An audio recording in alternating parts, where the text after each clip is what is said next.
Hello, world's smartest man here. I'm the leader in evolutionary psychology and human relationships. Uh, I represent the Noocracy, so the entire scientific community. Do long-term relationships still exist in 2021? The answer is no. No, women cannot maintain long-term relationships. We have coddled women to value promiscuity over family, to value money, monetary gain, and status, social status over the family unit. So, Western society has engineered it so that men are no longer valuable. And there's a reason for this. They don't want men to become powerful to rival the federal government, you know. So it's a gynocracy where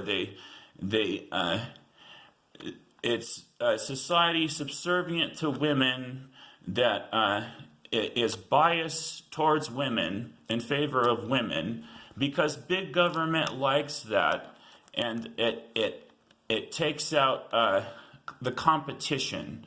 So intellectually and physically, you take out the competition when you make fatherhood a thing of the past and make men irrelevant. So the modern man is irrelevant because big government wants it that way. And no one will talk about it. No one can understands that is the case, really. They might talk about it a little bit, but not in such a way. It's engineered this way. If a man chooses the mate of his desire, he is locked away in a cage for life, as if he killed someone. And the government has it that way for a reason. There's a bad word for natural selection. It's called rape. And we have brainwashed society to accept this, to accept a society where women choose if the child lives or dies. It's a society where they were never supposed to have that choice, but the federal government, the former government, granted them that. So you have it so a man can be put in a cage for choosing the mate of his desire, and that's all normalized, and we've all been willing to accept it, and we will attack anyone who sees it in a different light, because we've been brainwashed to accept a gynocracy, to accept a world where men can be gutted for child support and children are taken from their fathers, and the man will go to jail if he doesn't pay. So it's bias against men for women, and if you talk about it, you are exiled by society. You're blackballed, let's say. What is the solution? Really, it comes down to the women. How can you get women to respect men again when there's incentive to accept child support over raising the family? You know, it's a hypergamous society where the women are always trying to trade up. They're always trying to trade up a man with more status, with more money, and men are kind of this commodity where women can pick and choose from a plethora of men, and they're dating the top 20% of men in their opinion, and the rest of the 80% are not having any sex. They're not having any dates. Okay, and marriage has come to a screeching halt in our generation. There are no marriages anymore because there are no long-term relationships. The women have been coddled so long that they've been weakened to the point where they can't maintain long-term relationships. They have too many options. They can just get another guy. They can get child support and then start playing on Tinder. That's just how it works. Like, and Tinder is ageist, so if the older you are, the less results you're going to get, so that the more money you will pay in. Of course, older people have more money, you know. If you were to put in your age into the 20s, you would get more results, and the teens will get more results. It's an ageist gynocracy. So how do you get women to respect men again? It's about priorities. We've misplaced our priorities to no longer value companionship. We value flings instead of relationships. So if a man gets on your nerves or something, well, they can be thrown out like garbage. They want men to be more like something that you shop for. It's an app where you can pick and choose men like you're shopping, and you can go get a man for a night, and you guys can copulate and everything. And then you don't have the guilt of trying to maintain a long-term relationship. See, a woman is now free of the guilt of having the father around. If a father would just try to make her live up to the standard, the old standard of raising a proper family.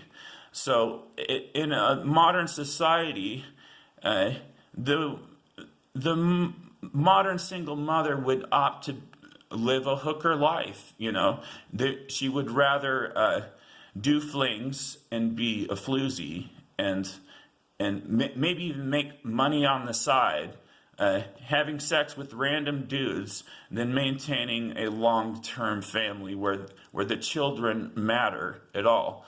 So we have a society that pretends like we're doing what's best for the children by getting rid of that bad father, right? Oh, that bad father. He was this and that, and we got rid of him, and now the woman is free to have nonstop money from that bad man, and with unlimited options for men, and she doesn't have to feel the guilt of raising a proper family.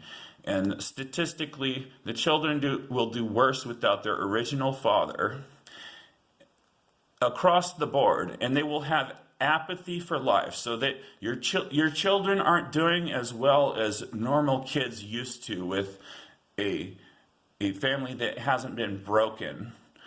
But the broken family is the new norm. Single moms who don't care about the father or the children is the new norm, because we valued money so much, and this is really the double-edged sword of liberty. Women can be prostitutes. Women can jump to that. But it's going to destroy your family. If you have children, of course, you're going to have a broken family, and that's just the reality. Long-term relationships don't matter. Women want money. Women want multiple options for men without any of the responsibility of maintaining trust in a long-term relationship. And that's what it is.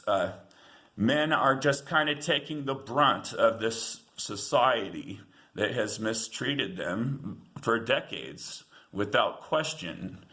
And if you talk about it, you're going to be written off as a misogynist. And that's the brainwashing side of it. You know, you can't talk about you can't talk about basic rights for very long without a legion of pink cats who don't understand basic rights yet, who are screaming at the top of their lungs, you know, my body, my choice, and all this.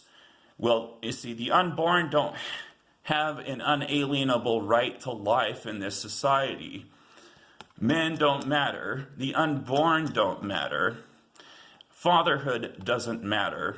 The family unit is irrelevant. What is relevant is that the former government and its federal powers and the state, it can still break up the family. It likes that, you know.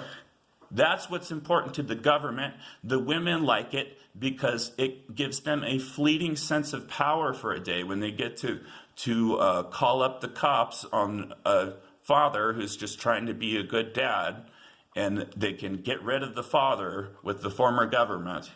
You see, that's what's happened to me. And I haven't seen my children for a year.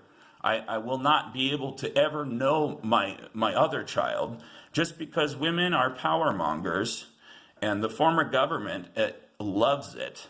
And they love to keep men in a cage. They love to keep leadership in a cage. And they don't care about your family. The government doesn't care if you have a healthy family. They don't care. If somebody calls them on the telephone, that's what they care about. Oh, somebody called us. Somebody's going to still use us. You know, going to still use us for our power mongering. It doesn't care, you know. So my children don't get to know their dad because she can just you know, call the cops on Dada, get rid of Dada, and have her Tinder flings for the rest of her life, you know.